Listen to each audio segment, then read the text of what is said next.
The European Jew gets a windfall.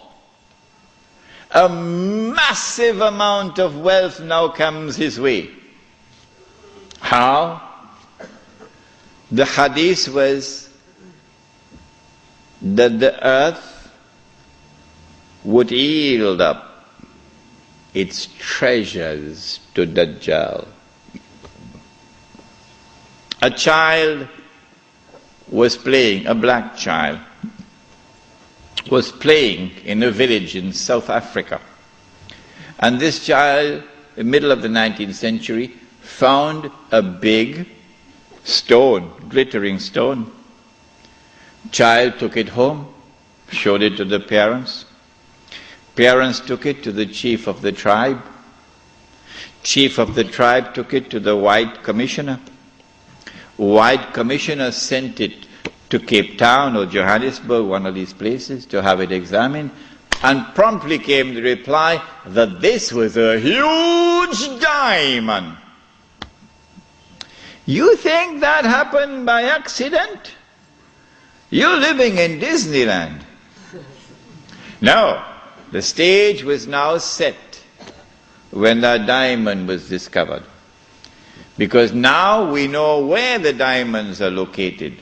By this time, Britain, the scientific and technological revolution has given to Britain in particular, and Europe in general, the technology to be able to locate underneath the earth, in the interior of the earth, the diamond veins. And the technology we wish to mine for it down in the depths of the earth, technology which never existed before. And so now the southern African region becomes a cluster of diamond and gold mines. One mine in particular becomes the most famous one of all. 3 months ago, I stood myself at that mine. It was the biggest man-made hole in the world, in a town called Kimberley. You heard about Kimberley diamonds. Yeah. When the diamonds were discovered at Kimberley and in the surrounding areas, it was the biggest discovery of diamonds in history.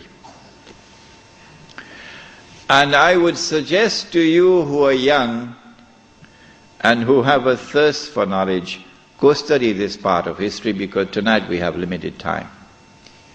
What the Jews did, using an Englishman who was not a Jew, Cecil John Rhodes, using him as a front man. They always use a front man, but they stood behind him, and they were able to manipulate the situation and gain control of the diamonds. The De Beers Consolidated Diamond Company emerged and taking control of the diamonds. And the Rothschild family in Europe finances now the mining operations.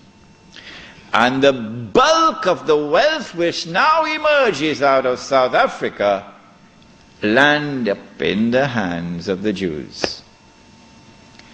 In 1914, the Kimberley mine was closed down because it had yielded all that it could yield. The rest that now remained was just chicken feed. So they closed it down in 1914.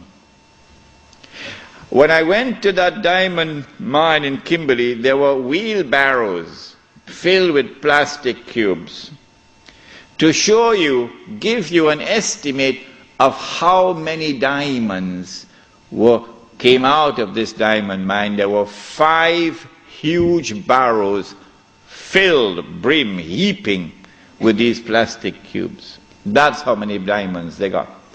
And these were sold in the market, the international market, at the premium price, because they cornered the market through the consolidated De Beers to establish a monopoly to ensure that the price would not come down. The Prophet ﷺ cursed that. When Kimberley was closed down in 1914, the European Jew now had amassed the maximum wealth he could amass at that period of time. This is just about 17 years after the Zionist movement was established. Within these 17 years, Dajjal had struck and had delivered to the European Jew this massive windfall of wealth. And so now they are ready, in 1914, to move to the next stage. The philosophical and political systems are already in place, and now the military attack. To destroy the Khilafah, you'll have to destroy the Ottoman Empire. And you cannot destroy the Ottoman Empire with 5,000 Jews in an army. You need a world war to destroy the Ottoman Empire. That's a tall order. So what you do is you plan a conspiracy. And you stay behind so that your fingerprints are not on the crime. In other words, you plan a September the 11th. Huh? The attack took place in the summer of 1914 when the Grand Duke Franz Ferdinand was assassinated in Sarajevo. In the summer of 1914 there were 6 major powers in Europe. And there was one dark horse across the Atlantic. No one knew how fast it could run because it had never run in a race so far. One dark horse across the Atlantic. And 6 major powers in Europe. They were number 1, Russia, France, Britain, Germany, Austria, Hungary, that's 5. What's number 6? Turkey. Ottoman Islamic Empire. Ain't no Turkey as yet. Ottoman Islamic Empire. These are the 6 major powers. How can you bring about a world war which would result in the dismantling of the Ottoman Islamic Empire? You've got to do some good planning to do this one. When they attacked and assassinated the Grand Duke Franz Ferdinand, they left footprints which led to Russia. As on September 11th, they left footprints which led to Al-Qaeda and Saudi Arabia. The reason why, I forgot to mention this last night, the reason why they put so many Saudis on board the aeroplanes. You remember I told you about the Saudi who went to his government? He says, listen, I've heard in the newspapers and on CNN that I'm dead.